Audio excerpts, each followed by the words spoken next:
So you're gonna be telling me that Gareth Bale is gonna be moving to Tottenham Hotspur, Sergio Reguilon is going to follow, that Thiago Alcántara is a done deal to Liverpool, and that Barcelona can sign absolutely anyone? It really tells you who's on top and who's far down below, isn't it?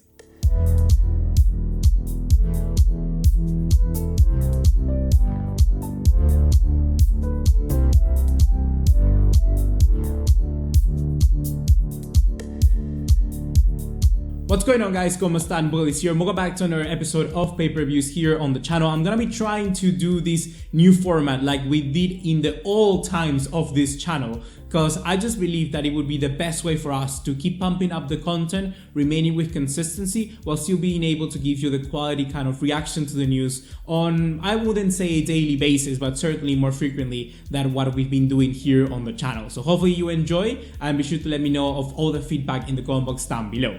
But now let's get started off with the very first pieces of news, the main transfer stories of today.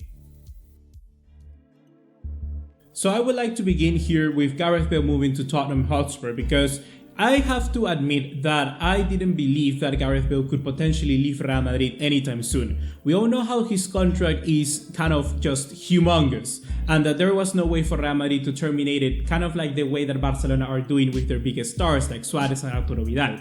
So actually seeing some sort of negotiation with his agent, which just seems to always repeat that he constantly wants to stay at Real Madrid, he wants to finish his career there, I have to admit it has come as a surprise. Gareth Bale to Tottenham Hotspur could be a move that gets Spurs a little bit more competitive. Not from the scale of, I don't know, not battling for the Premier League anytime soon, but certainly something that will add to a little bit of their pedigree. You know, if when you start a game and you see Gareth Bale on your team sheet, I still believe that some people are going to be like, whoa, I'm impressed, you know, it's a pretty big superstar, it's a pretty big player, especially in that part of the world. I know some people from Wales, and let me tell you, literally, when I ask like what's there to do in Wales, like sort of tourism and everything, they always respond, well, we got Gareth Bale. That's literally how big of an icon he can be in that part of the UK. But I have to admit that Tottenham getting Gareth Bale would be, in my opinion, a good move. And more importantly, like you see here from this news from Fabrizio Romano, they're saying that he will complete the move through a 1-year loan. So basically it will be kind of like a loan move, and then Spurs will be able to pay. This certainly would be kind of like a tactic, you know, to remedy what would be Gareth Bale's huge wages. And I believe it's a perfect kind of just strategy from Daniel Levy that he's putting on here. I really do believe it could be a good deal for them. We have to see how injuries kind of back him and how will be his return to the Premier League, and if he's going to be as fit as before, because in him we have this kind of figurehead which is just very controversial, but inside there's a good player, and I know that he can perform. And even though he was at Real Madrid, he was one of those players that I always saw, you know what, I would like to watch him. I would turn on a game to watch Gareth Bale. And now that he's moving to Tottenham Hotspur, I can do that more frequently because I don't have to do it by watching Real Madrid, you know? And the other part, of course, is that one of Sergio Reguilon moving to, of course, also Tottenham Hotspur. And I have to admit that for me as well, Reguilon is a very good player that Real Madrid has produced. He's just a workhorse for the left back position. And with Sevilla, he proved time and time again he was up at that level. And moving to Spurs now would be a good jump for him, you know, moving to the Premier League in a competitive, I would say, good squad overall, where they are rebuilding. Do not get them wrong, they are rebuilding, but Reguilon can be a good pivotal piece of that. The deal is about 30 million euros with add-ons included, where potentially there's also a clause that Real Madrid can get back the player whenever there's a new kind of transfer going on. So let's say a team like, I don't know, PSG wants to bid for Reguilon. Let's say in the near future they go for 50 million euros. Real Madrid is able to match that and get the player back to the Santiago Bernabeu. So overall, it would be a good move for them, in my opinion. But we just have to wait and see, of course, once again. But I believe Spurs are doing business. You know, if Spurs are doing better business than Barcelona in this transfer window, it really tells you something.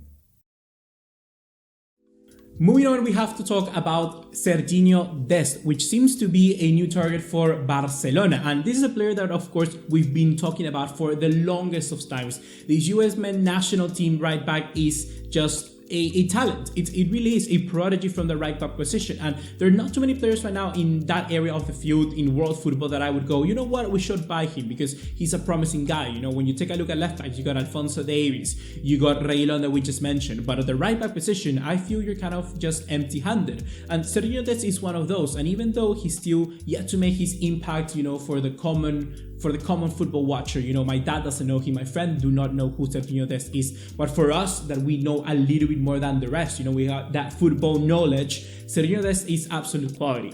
So going ahead and trying to buy someone like him would be a good move, in my opinion, for any club out there, especially a club that wants to play attacking football, because let's remember that in Ajax, they have built this just philosophy that is very similar to what Barcelona play. So it would make a lot of sense for Barcelona to try and get this player. Apparently the fee that Ajax is asking is of around 15 million euros. And that is something that it's actually of 25 million euros. And 25 million euros is a fee that I believe Barcelona, Bayern Munich, any club that is going for them, for this player, should be able to buy. It really is an accessible fee for what is a good prodigy. But the thing is that Barcelona still has to sell players before they're able to finalize any deal. We know that there has been agreements reached with Memphis Depay and maybe even with players in the past like Donny van de Beek, but for the reasons of simply not being able to just sell players and get the money in to finalize these transfers is making Barcelona fall down the race. So what was before and a news saying that Barcelona was winning the race, as reported by Mike McGrath here on Twitter, this now becomes basically a race where Bayern Munich are ahead. Like Fabrizio Romano is reporting just kind of 2 hours ago from recording this video, he says that Bayern Munich now have open talks with Ajax for Dest and is also the first target of them. And Hansi Flick wants him as much as Ronald Koeman. And like I just mentioned, Barcelona are looking to sell players, and if they're able to sell Semedo, they will then be able to get Dest. But the thing here is, of course, the time, because if Bayern Munich are able to act quickly, which has already submitted a 50 million euro bid, which has been rejected by Ajax, then Bayern Munich can make a counter offer and get the player faster. You know, it's simply a matter of time.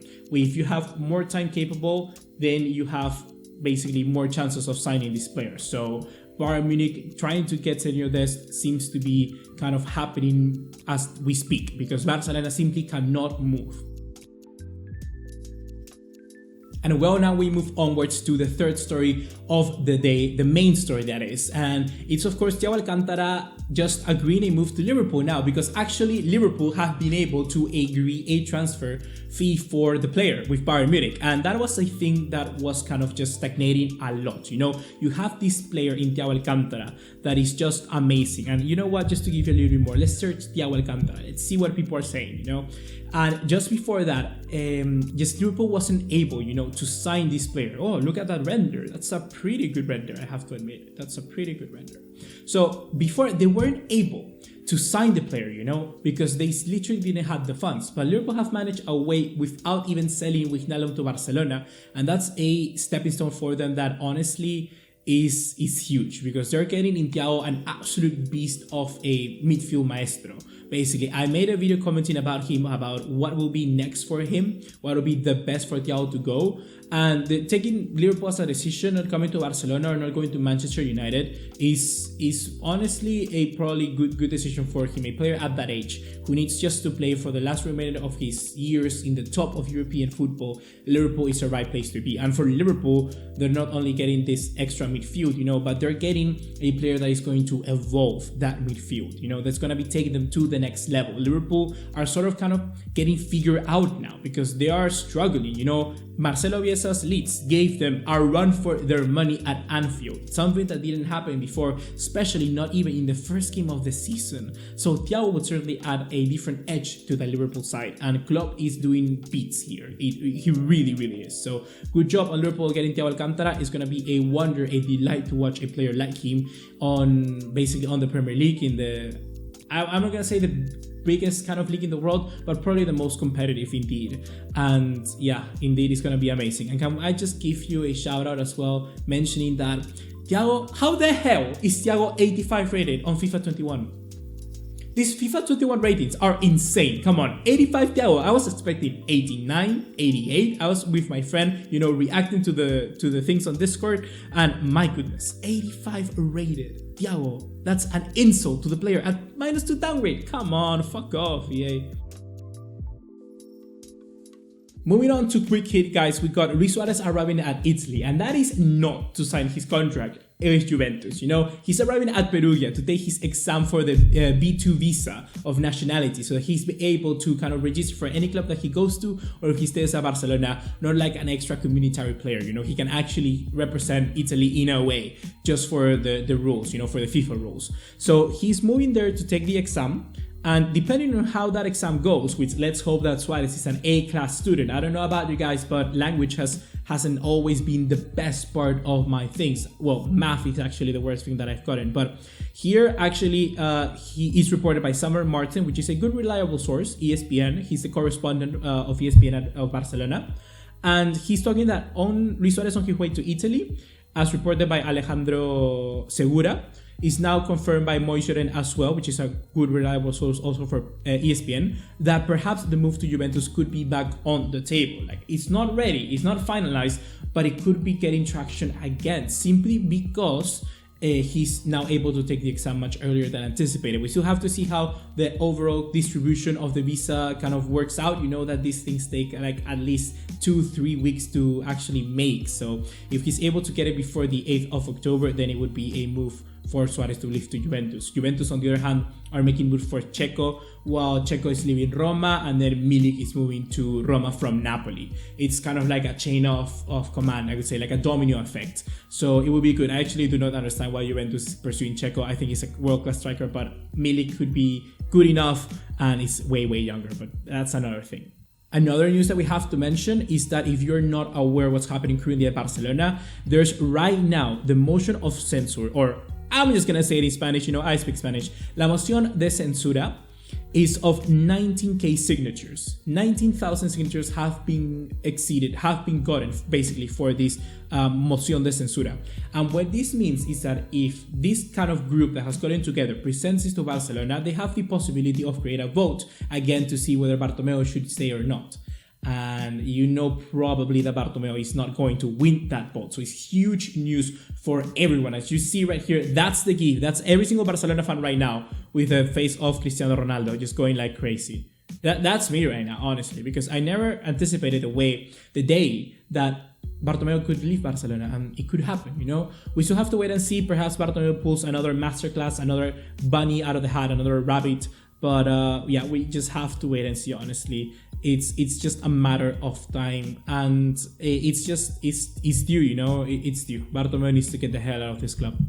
That's gonna be everything for today, guys. Hopefully you have enjoyed. Be sure to let me know in the comment box down below what you believe, what you think of these moves. And the next video is one that I'm very proud of. I do not say this often, perhaps I need to do it more, but the next video that's gonna be coming to this channel is one that for me is one of my best work. So stay tuned for it, subscribe so you don't miss it. It really is going to be worth your time. See you in the next one. Take care. Ciao, ciao.